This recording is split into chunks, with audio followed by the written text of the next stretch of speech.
Hey guys, welcome back to Perfectly Imperfect with CJ.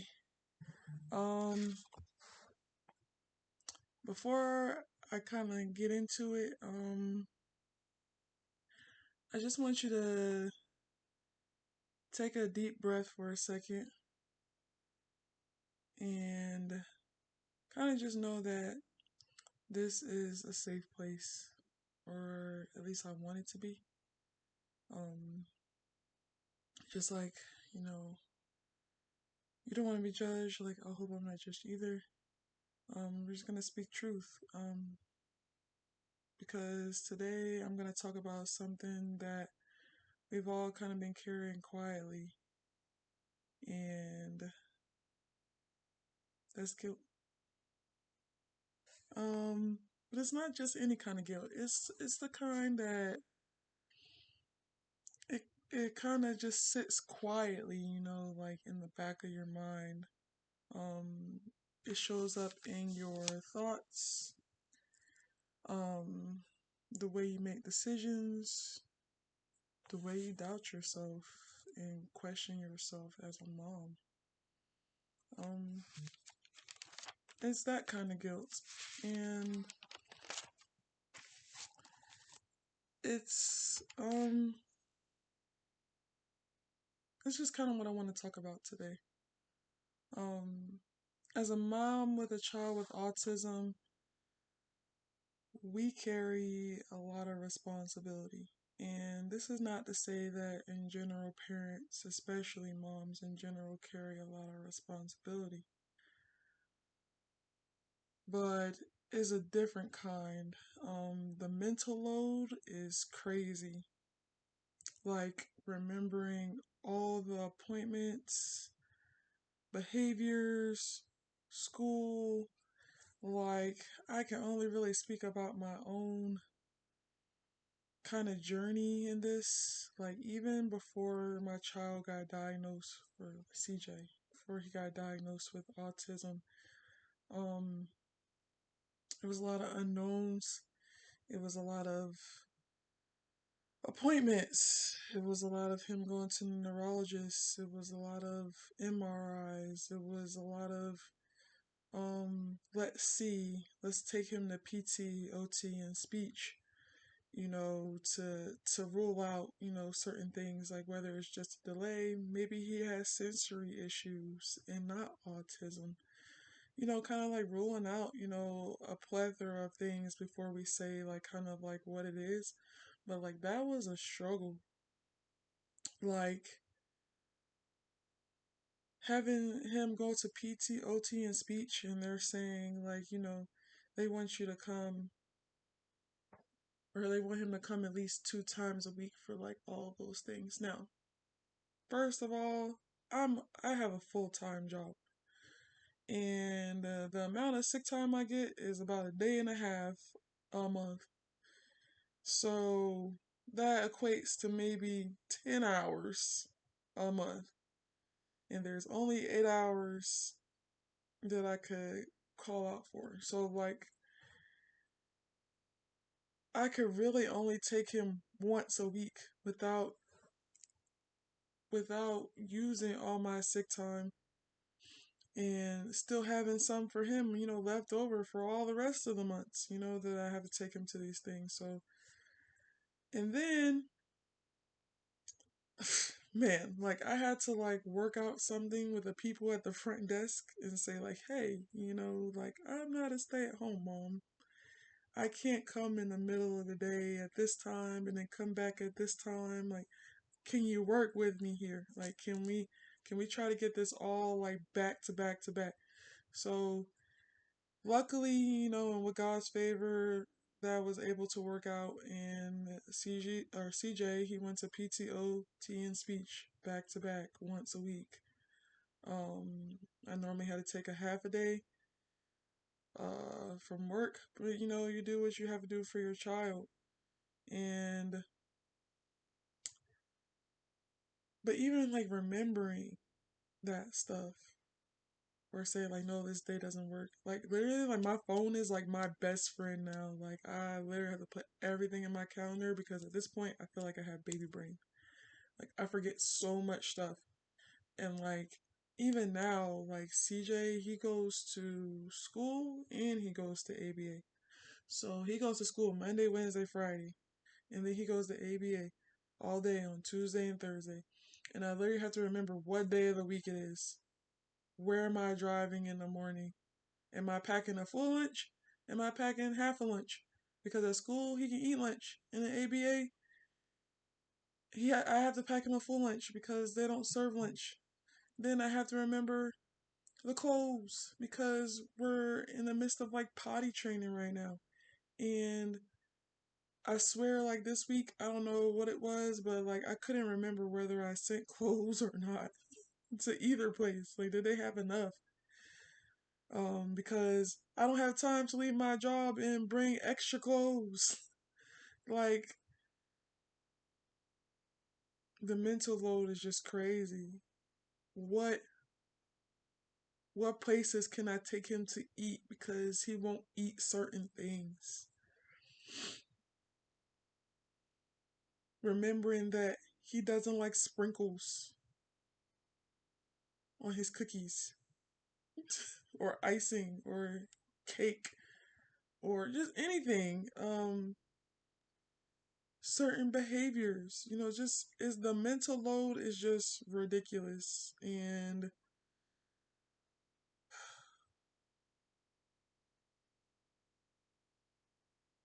somewhere in there and all that,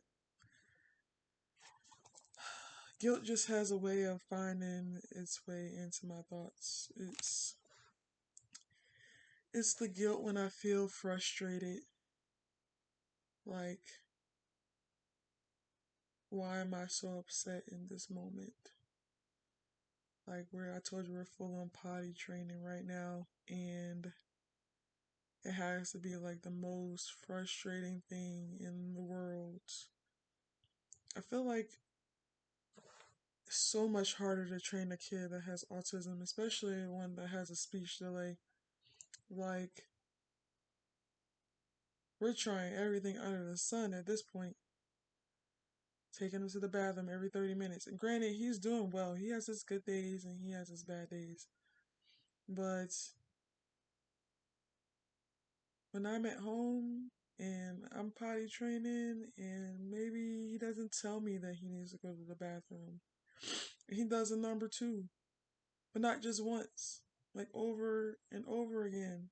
And I gotta clean it up. And I get mad and I get frustrated. And I don't mean to, but I just want to like sit down for a second, especially like during the week.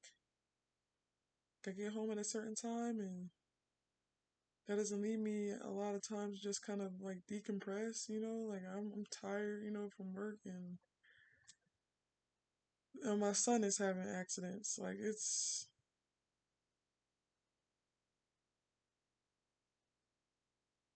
the guilt when you need a break. But it's like, and I mean it when I say that, I mean like who wants a break from their kid? Like saying you want a break from your kid is like what are you saying? And like CJ is the best. I promise. Like I love him so so so so much.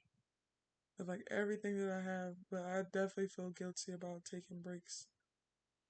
And to be honest, I'm glad I have people in my village that tell me like it's okay to need a break. And my mom is definitely like one of those people. She'll say like you're doing this and you're doing that and you're doing that. Like it's okay to need a break. Like CJ is a lot. You need people like that um in your life. It's the guilt in thinking if you had anything to do with them having autism. Like somewhere along the lines, they're probably going to tell you to do genetic testing. And if there's no known variant, that's like obvious, you think to yourself, is there something that I did to cause this? It's the guilt of not having enough money. Like, I make a decent salary, you know, but my kid is outside of the norm. Like, I'm not just paying for daycare, I'm paying for ABA, I'm paying for OT, I'm paying for speech, and sometimes I can't afford to pay for all that stuff. And I feel guilty for not being able to afford to pay for all that stuff. Like, he goes to ABA right now, and they're offering OT and speech, but it's a separate copay. I'm already struggling with paying for the few days that he goes a week. Um, and yeah, I know there's assistance out there. Um, I tried Medicaid, still waiting to hear back from them. Got an envelope in the mail a couple months ago saying sorry for the delay. We'll be back with you soon. Yeah, okay, cool. Social Security, heard about that. That might be a good avenue. But also heard from multiple sources that it might take me a couple times to apply. I might have to apply more than once. Yeah, you get back pay, but it sounds like a pain in the butt. And I feel guilty because, like, I feel like he could benefit, from some of the extra stuff, like a little extra never hurt nobody, but it's gonna hurt my pockets. And so I'm like, buddy, you gotta stick with what you got right now and until I could do better. And I have some things that are in the works, but I still feel guilty. Um, there's guilt when you compare the progress. We all do it. We all wish our child was further along, and nothing is going the way that we thought it would go. And it's really just the guilt for feeling anything outside of what you feel like is safe. So you won't be judged or you won't judge yourself for feeling those things. Like, I don't know if that makes any sense what I just said, but hopefully it landed. And you might be thinking to yourself, am I doing enough?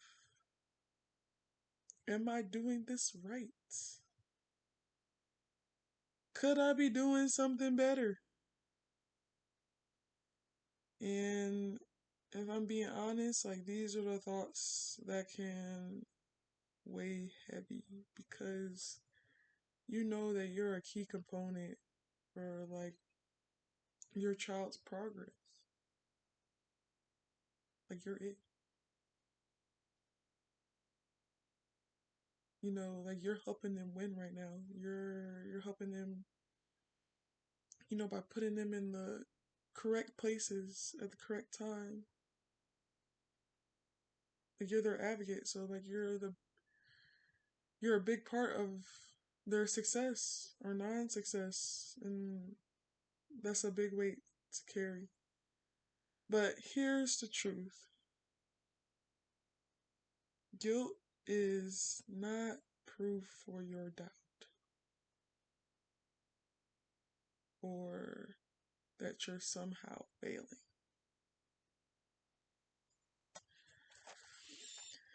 It's proof that you're human and that you actually care. Because if you didn't have these little thoughts that kind of creep in,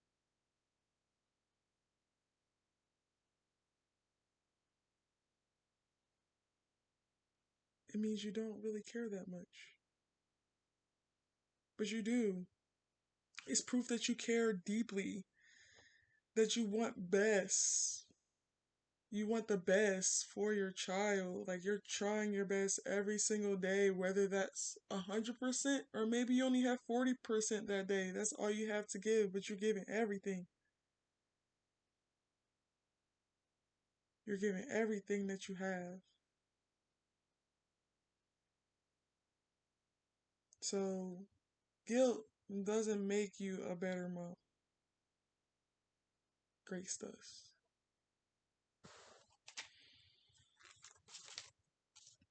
So I'm gonna put on my little therapist hat right now and say, what if instead of letting guilt control the narrative, we met ourselves with grace and compassion? Like, what if we said, I'm doing the best I can with what I have today?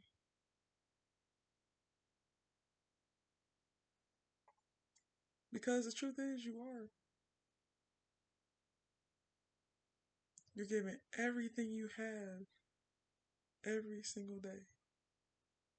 Whether that's a lot or a little, is what you have.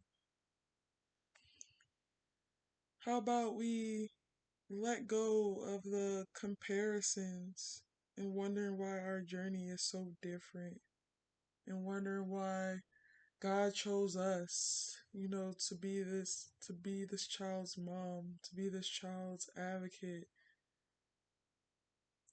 Why did God give us this hard road? Because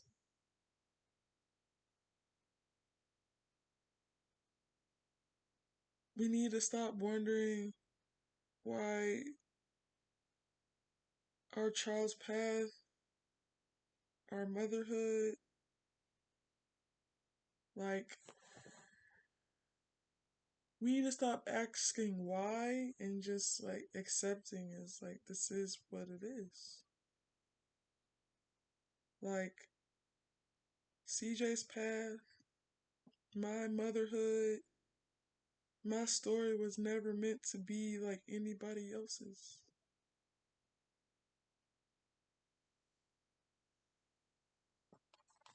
And being okay with that. Like this is where I grow, right? Because that's life. And this is like this is the perfectionist, you know what I mean, and wanting to be great at everything and like I feel as though like I should be somewhere else right now, like in my life, if I'm being completely honest. Like I'm about to be 34. I thought I'd be further along. I thought I'd have certain things. I look around at some of my peers sometimes and wonder if I did the wrong thing, if I'm in the wrong profession. What did I do so wrong? What did they do so right? But my story and my journey is my own to walk. It's not anybody else's.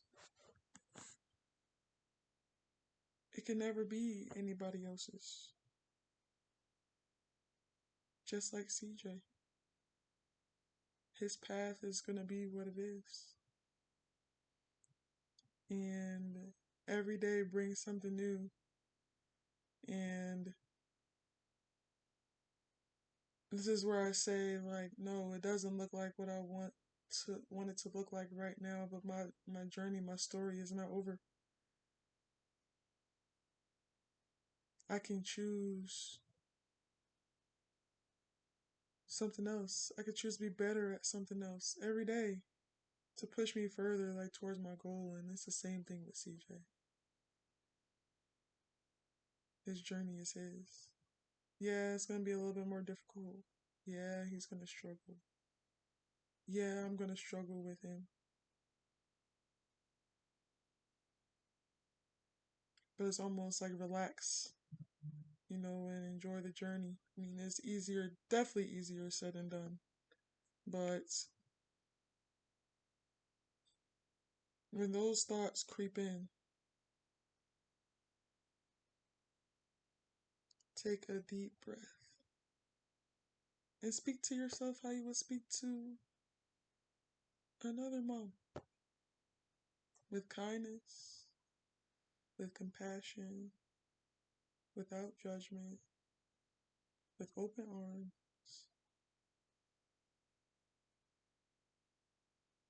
Extend yourself the same grace that you would extend somebody else.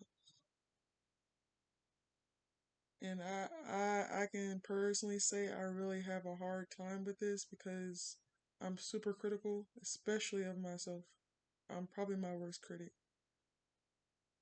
So even that, even me saying that, I'm preaching. I'm preaching to you, I'm preaching to myself.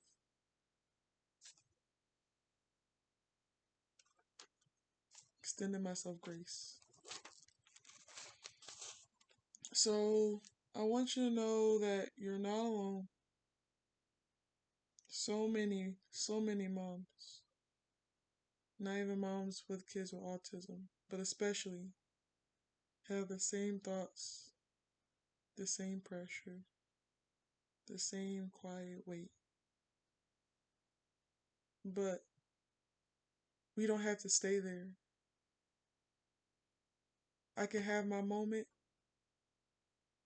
and I give myself a moment to feel sorry for myself, to have those thoughts, to have them, to validate them, to sit in them, but I can't stay there because CJ needs me. So I can't stay in that space. So, no, you're allowed to rest without guilt, to feel without guilt. You're allowed to be human and still be considered an amazing mom because you are. You're amazing. Your child thinks you're amazing. It doesn't feel like it all the time, but you are it. They feel the love from you every single day. So keep doing it because you're amazing.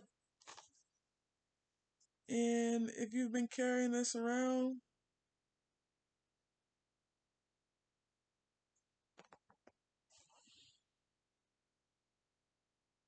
if you've been carrying around a tremendous amount of pressure,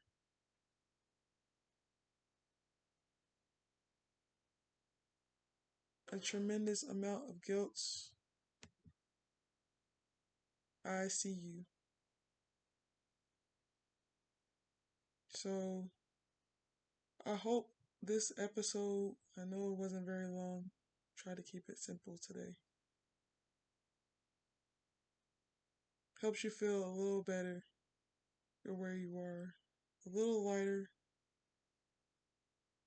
a little more seen, a little more understood.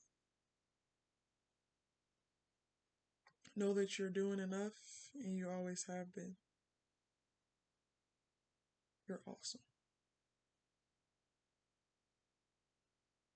So go do the things. Go take yourself out. Go rest. Go get your nails done.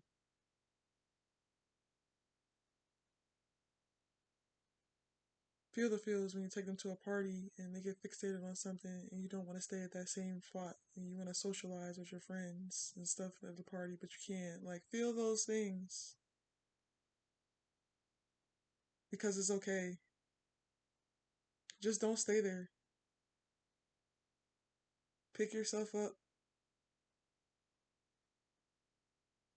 and know that you're a good mom. Thank you. I hope to see you guys next week.